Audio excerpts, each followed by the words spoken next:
মহুয়া মিত্রকে আপনারা নির্বাচিত করলেন। বিজেপির কোনো অধিকার ছিল ওকে পার্লামেন্ট থেকে বহিষ্কৃত করে দেওয়ার? আমরাও তো পারি আপনার যত এমএলএ আছে সবাইকে বহিষ্কৃত করে দেওয়ার। এই ক্ষমতা দেখাচ্ছেন। একটা পার্লামেন্ট ইলেকশনে জেতা মানে গায়ের জোর নয়।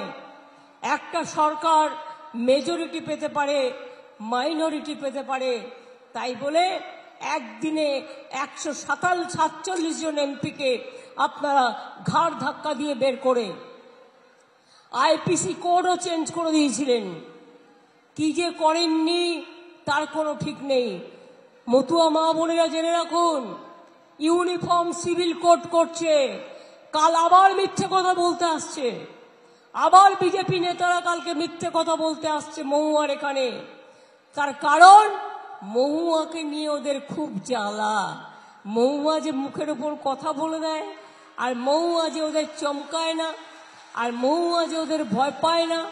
তৃণমূলটা লড়াই করে বাঘের বাচ্চার মতো।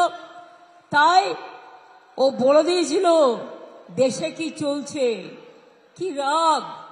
আমদানির পক্ষে হয়ে কেন আমদানির বিরুদ্ধে বলবে? দুই, বিদেশের কিছু কিছু লোককে, আরে কার সাথে কার বন্ধুত্ব খুঁজে বের করতে গেলে, কেঁচো খুঁড়তে গেলে সাপ বেরিয়ে যাবে। কেঁচো খুঁড়তে গেলে দিল্লির নেতাদের সাপ বেরিয়ে যাবে। কি বলতে আসবেন? 100 দিনের টাকা দিয়েছেন, দেননি। গরিব লোকের পাকা বাড়ি করে দিয়েছেন, দেননি। রাস্তা তৈরি করতে টাকা দিয়েছেন, দেননি। রেশন বিনা পয়সায় দিচ্ছেন, দেননি। রোজ মিথ্যে কথা বলছে, রোজ রোজ। একটা সাধারণ মানুষ যদি মিথ্যে কথা বলে তাহলে লজ্জায় তাকে কান ধরে উঠবোস করতে হয়, লজ্জায় তার মধ্যে গ্লানি আসে। আর একটা দেশের প্রধানমন্ত্রী যদি মিথ্যে কথা বলে তাকে ধান দ্রব্য দিয়ে পুজো করতে হয়।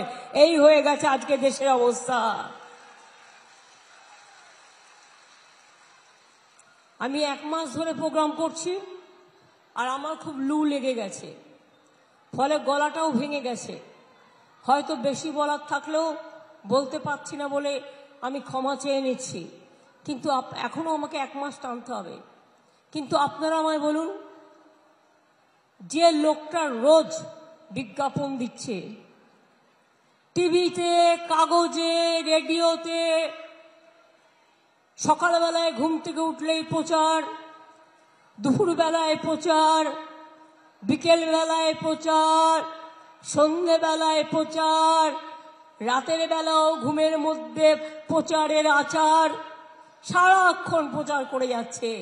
সব নাকি উনি করে দিয়েছেন। আর আমরা সবাই তাহলে কি লবডঙ্কা?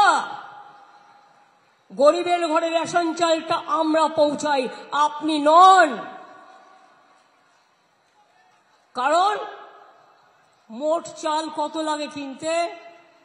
9 কোটি লোককে রেশন দিতে আমাদের শেয়ার ছিল। এটাও মনে রাখবেন, কেন্দ্র রাজ্যের মধ্যে একটা টাকার ভাগাভাগি থাকে। আগে রাজ্যের ট্যাক্স তুলতো, এখন পারে না। কারণ এখন রাজ্যের ট্যাক্সটাও কেন্দ্র তুলে নিয়ে যায়। একটাই স্কিম আছে, জিএসটি। আমরা ভেবেছিলাম ভালো হবে। আজকে খাদ্যে কত টাকা দিতে হয়?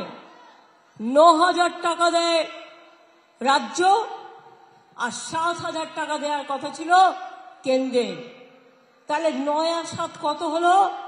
বছরে 16,000 কোটি টাকা লাগে বিনা পয়সায় রেশন দিতে। এই 2 বছরে 12,000 কোটি টাকা প্রধানমন্ত্রী আপনার সরকার দেয়নি।